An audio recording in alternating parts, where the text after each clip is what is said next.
तो प्रधानमंत्री नरेंद्र मोदी का ऑकलैंड में वाकई में ये शो पूरा हाउसफुल था और जो भारत और न्यूजीलैंड के बीच में उन्होंने समानता की बात की, उन्होंने इंडिजिनस कल्चर की बात की, उसे संरक्षण देने की बात की और वैश्विक चुनौतियों के बीच में भारत किस तरीके से प्रोग्रेस कर रहा है वो बातें रखी गई। और वाकई में मोदी मैजिक यहाँ ऑकलैंड में तो रागी जी सिर चढ़कर बोल रहा है, बिल्कुल ऐसा मोदी मोदी के नारे लग रहे हैं, चमक हो रही है। देख रहे पूरी दुनिया देख रही है, इसको बताने की तो आवश्यकता है नहीं, पूरी दुनिया देख रही है कि कितना इलेक्ट्रीफाइंग ऑडियंस जो था। और ये सब चीज़ें जो है ऑर्केस्ट्रेटेड नहीं होता है, सामान्यतः सब आप देखेंगे कि जो ये चीज़ें हैं इंडियन डायस्पोरा में वाकई मोदी के करिस्मेटिक लीडरशिप के प्रति एक अद्भुत का चार्म है। और ये आप जहाँ भी आप विदेश में किसी से आप बात करेंगे तो आपको ये बात का एहसास होगा कि वाकई वो प्रधानमंत्री को कितना लाइक करते हैं। हम अपने चूँकि डोमेस्टिक पॉलिटिक्स में होता क्या है कि हम रोज़मर्रा की ज़िंदगी में कई कठिनाइयों से गुजरते होते हैं, तो हमने जो भारतीय जनता पार्टी का समर्थक भी है कई प्रश्न को लेकर के सामने खड़ा होता है, लेकिन ये डायस्पोरा है और डायस्पोरा रोज़ की बिजली, पानी, सड़क, दवाई, इन सारी समस्याओं से जूझते हुए वो अब नरेंद्र मोदी का आकलन नहीं करता है। वो नरेंद्र मोदी का आकलन इस आधार पर करता है कि भारत की धमक जो है वो दुनिया में कितनी बड़ी है। जिस देश में वो रह रहे हैं, न्यूजीलैंड में, क्या पहले जैसे हम लोग पहले बिहार से आते थे और बिहारी जो है वो दिल्ली में एक प्रकार का गाली हो चुका था, लेकिन बिहारी डायस्पोरा अब इतना पावरफुल एक पॉलिटिकल डायस्पोरा हो चुका है कि और साथ साथ ब्यूरोक्रेसी में लेके आप मान लें या मीडिया को ले लें, अन्य जगहों में वो इतनी धमक के साथ मौजूद है कि अब वो बिहारी गाली नहीं होता है। अब लोग बड़े शान से अपनी बात को करके रखते हैं। मैं जो सच्चाई है, वास्तविकता बता रहा हूँ, वही स्थिति है।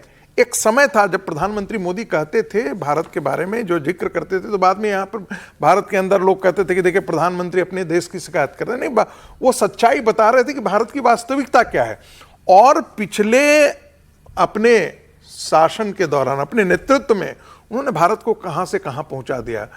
प्रधानमंत्री ने इसका जिक्र किया कि हम दुनिया में कितने मिल्क के कैसे सबसे बड़े प्रोड्यूसर दुनिया में हैं, रिन्यूएबल एनर्जी में है जो है वो हम तीसरे नंबर के देश हैं, इकोसिस्टम में हम आज के दिन में कहाँ खड़े हैं, मतलब जिसको हम कहते हैं स्टार्टअप इकोसिस्टम में हम आज जाकर के कहाँ खड़े हैं, दुनिया में हम शुगर के प्रोडक्शन में कहाँ पर खड़े हैं, राइस के प्रोडक्शन में हम कहाँ खड़े हैं, भारत डिफेंस के क्षेत्र में कहाँ पर है। ऑपरेशन सिंदूर का उन्होंने कल जिक्र किया था ऑस्ट्रेलिया के अंदर। तो ये एक प्रकार से ये सब चीजें जो है ये भारतीयों को गौरव के साथ गौरव का एक एहसास दिलाता है। और कौन आज के दिन में स्टेडियम में पैसा देकर के किसी नेता को सुनने के लिए, हमको तो याद है कि अटल बिहारी वाजपेयी की जब सभा हुआ करती थी तो लोग 100 किलोमीटर से गांधी मैदान में पटना में चल करके आते थे। पर अटल बिहारी वाजपेयी के बारे में सुना था, श्रीमती इंदिरा गांधी को भी सुनने लोग आया करते थे। लेकिन बाद के वर्षों में यदि कोई किसी को सुनने के लिए वाकई ऐसे जाता है तो नरेंद्र मोदी को सुनने के लिए। वो कैरिस्मेटिक लीडर तो है प्रधानमंत्री नरेंद्र मोदी, और वो कैरिस्मा जो है वो दिखाई भी दे रहा है ऑकलैंड में जो आपने देखा। लेकिन सवाल ये पूछा जा रहा है यहाँ पर राहुल गांधी का कैरिस्मा को क्या हो गया, उनकी सरकार क्या बन पाने की स्थिति में है? आए हैं कि नहीं आए, विदेश यात्रा से लौटे या नहीं, सबसे बड़ा सवाल तो यही है। नहीं, सवाल तो इस वक्त कांग्रेस पार्टी के सामने ये है कि सरकार में आएंगे या नहीं, उससे पहले अपनी पार्टी को तो संभाल लें। पंजाब कांग्रेस में जारी कलह का दी एंड होता नहीं दिखाई दे रहा है।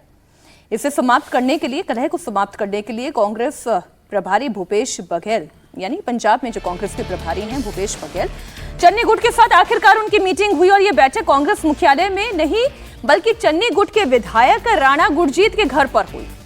बैठक में चरणजीत सिंह चन्नी, उनके समर्थक नेता भी शामिल हुए। बताया जा रहा है कि चन्नी गुट ने बैठक में भूपेश बघेल के सामने 2 शर्तें रखी। पहली शर्त तो यह है कि राजा बड्डिंग को पंजाब कांग्रेस अध्यक्ष पद से हटा दिया जाए और दूसरी शर्त यह है कि चरणजीत सिंह चन्नी को ही सीएम फेस के तौर पर प्रोजेक्ट कर पूरा चुनाव लड़ा जाए और टिकट वितरण के दौरान भी चन्नी की राय को तवज्जो दी जाए। अब सूत्रों का कहना यह है कि भूपेश बघेल ने दोनों शर्तों को मानने से इनकार कर दिया। भूपेश बघेल का कहना है कि यह शर्त मानने का अधिकार उनके पास है ही नहीं, यह अधिकार तो सिर्फ आलाकमान के पास है। केवल आलाकमान तक वो अपनी बातों को पहुंचा सकते हैं, वो पहुंचा देंगे। यानी कि पंजाब कांग्रेस में सुलह होती दिखाई नहीं दे रही है।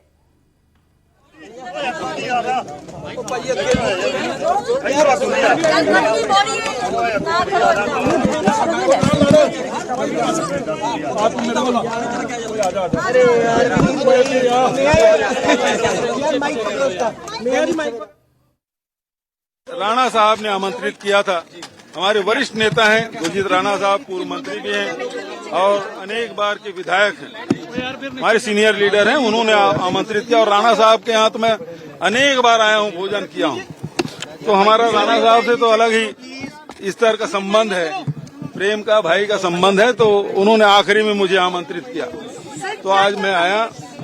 सभी साथियों से बात हुई, मुलाकात हुई, अपनी बात उन्होंने रखा है। और जो पार्टी के हाईकमान का फैसला है उस पे किसी का एतराज नहीं है, सब हाईकमान के साथ हैं। कुछ बातें हैं जिसको हमारे साथियों ने रखा और मैंने सभी साथियों से को विश्वास दिलाया कि जनरल सेक्रेटरी इंचार्ज होने के नाते मैं सभी के हितों का ध्यान रखूंगा। कोई व्यक्ति ये ना सोचे कि उनके ऊपर किसी बड़े नेता का वरद हस्त नहीं है, लेकिन यदि वो जीतने के लायक है तो निश्चित रूप से उसको टिकट मिलेगी, ये मैंने विश्वास दिलाया है। दूसरी महत्वपूर्ण बात यह है, कुछ बातें साथियों ने रखी है, उसको मैं हाईकमान तक पहुंचा दूंगा। तब भूपेश बघेल जो बात कर रहे हैं वाकई में सच है। फैसला तो आला कमान लेगा, फैसला करना तो उनके अधिकार में है नहीं। पुनीत परिंजा हमारे सहयोगी चंडीगढ़ से लाइव जुड़ गए हैं। सीएम प्रोजेक्ट करके चन्नी को फिर चुनाव में जाएं, वडिंग को अध्यक्ष पद से हटा दें, सारी वो शर्तें रखी जा रही है जो आला कमान मानने वाला नहीं है। तो क्या ये मानकर चले कि टूट तय है? पुनीत,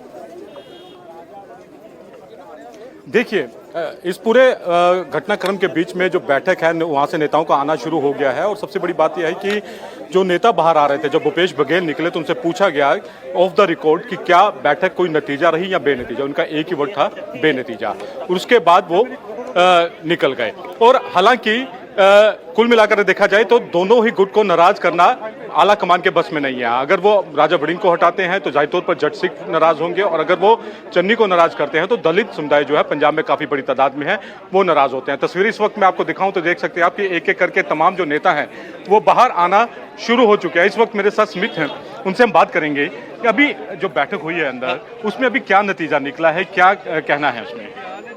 पंजाब में अराउंड 82 हल्का इंचार्जेस, 12 सिटिंग एमएलएस, बाकी एमपीज, लीडर ऑपोजिशन, सब ने इकट्ठे होकर अपनी बात हाईकमांड को पेश करने के लिए बघेल साहब को बता दी है। सब ने पंजाब के वर्करों की पंजाब की बात बता दी है, वो जाके उसको दिल्ली बता देंगे। अभी इतना ही है। इस पे चर्चा हुई कि चरणजीत चन्नी को सीएम फेस रखा जाए। नहीं, अभी तो ऑर्गेनाइजेशन और इलेक्शन लड़ने की तरफ बात गई सरकार के बाद। चर्चा तो इस पे भी थी मेन तो। नहीं, वो तो वोटें पड़ जाएंगी उसके बाद की बातें हैं, उस पर कोई बात नहीं। चर्चा तो हुई होगी। नहीं, एक बंदा भी नहीं बोला। पहले बंदे आप ही बोल रहे हैं। सब बंदों ने ये बोला कि कलेक्टिवली हम ऑर्गेनाइजेशन के लिए क्या चाहते हैं वो हमने हाईकमांड को बता दिया। बोलते हुए शायद बच रहे हैं। तो आपको मैं तस्वीरें दिखा रहा हूँ यहाँ पे कि यहाँ पर अब नेता जो है एक एक करके बाहर आ रहे हैं। तमाम जो नेता हैं पुनीत आप रहे, और अगर कोई नेता से आप बात कर पाते हैं तो फौरन आप इशारा करें, हम दोबारा आपकी तरफ लौटेंगे। लेकिन समीर जी, चन्नी की तो बगावत फिर एकदम खुली दिखाई दे रही है और तय नजर आ रही है, क्योंकि वडिंग को अगर आप अध्यक्ष पद से हटाते हैं तो फिर इसका मतलब यह है कि भाई आला कमान कमजोर है, चन्नी की बगावत के आगे झुक गया। नहीं, मुझे लगता है कि कांग्रेस आला कमान या अगर कहें प्रभारी भूपेश बघेल चन्नी को इतना महत्व क्यों दे रहे हैं। चन्नी ने पहली शर्त रखी कि कांग्रेस मुख्यालय जो इंदिरा भवन है वहां बैठक नहीं होगी। दूसरी शर्त रखी कि उस बैठक के अंदर राजा वडिंग जो प्रदेश अध्यक्ष है वो नहीं रहेंगे। तो कोई नेता ऐसी कह सकता है कि पार्टी के कार्यालय में, मुख्यालय में बैठक नहीं करेंगे, हम किसी हमारे तीसरे नेता के घर बैठक करेंगे, वहां आपको आना पड़ेगा और उस बैठक में हम 3 बातों पर सिर्फ चर्चा करेंगे।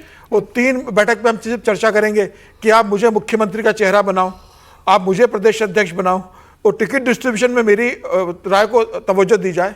तो अगर कोई नेता इस तरीके से अहंकार की बात कर रहा है, बता रहा है कि सब कुछ मुझे मिले, मैं पहले मुख्यमंत्री का चेहरा घोषित आप करें, मुझे प्रदेश अध्यक्ष भी आप बनाएं, टिकट डिस्ट्रीब्यूशन में मेरी राय लें, मैं कांग्रेस मुख्यालय जो इंदिरा भवन वहाँ का है चंडीगढ़ का, वहाँ नहीं आने वाला हूँ, वहाँ बैठक नहीं होगी, जो वर्तमान प्रदेश अध्यक्ष है वो भी बैठक में नहीं शामिल होंगे। अगर इतनी बात करने के बाद कांग्रेस के नेतृत्व से बात करने जा रहा है तो चन्नी को समझना चाहिए कि कांग्रेस किस हद तक जाकर उनसे बातचीत करने की कोशिश कर रही है। और मुझे लग रहा है कि अब कांग्रेस हाईकमान ने तय कर लिया है चन्नी की कोई बात नहीं मानी जाएगी। अब अनुशासन की कार्रवाई की तैयारी पार्टी ने कर ली ठीक है। है। जो बयान देगा उन्हें पार्टी से निष्कासित किया जाएगा, कारण बताओ नोटिस दिया जाएगा।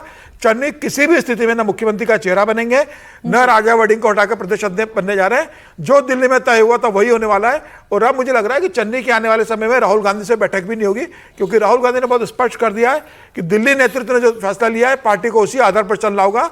फिलहाल पंजाब में कोई किसी तरह का परिवर्तन नहीं होने वाला है। तो ये तय है कि अब चन्नी की राह अलग होने वाली है। या तो चन्नी सरेंडर करेंगे, जो कांग्रेस के प्रदेश अध्यक्ष और केंद्रीय नेतृत्व का आएगा वैसे चुनाव में जाएंगे, या चन्नी कोई अपना अलग रास्ता अख्तियार करेंगे। फिर वो अलग पार्टी बनाते हैं, भाजपा के साथ जाते हैं या क्या करते हैं, ये देखने वाली बात होगी।